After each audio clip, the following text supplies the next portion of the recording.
Professor, I learned binary and octal, but what is Hexadecimal? Great question, Benny. Today we'll learn decimal to hexadecimal conversion. Decimal system uses 10 digits from 4 to 9, but hexadecimal system uses 16 symbols, 0 to 9 and A to F. So after 9, we use letters. In hexadecimal, letters represent values. A means 10, B means 11, all the way to F, which means 15. That makes sense. Let's convert decimal number 255 into hexadecimal.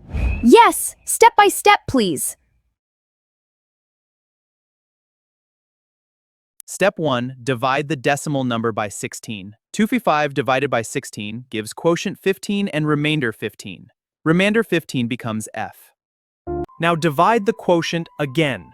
15 divided by 16 gives quotient 0 and remainder 15. That also becomes F. Now read the remainders from bottom to top. That gives us FF. So decimal 255 becomes hexadecimal FF.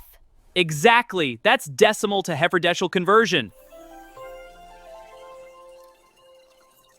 Hexadecimal is used in computers, memory addresses, and even color codes like FF for red.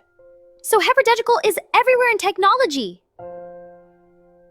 Just divide by 16, note the remainders, and read from bottom to top.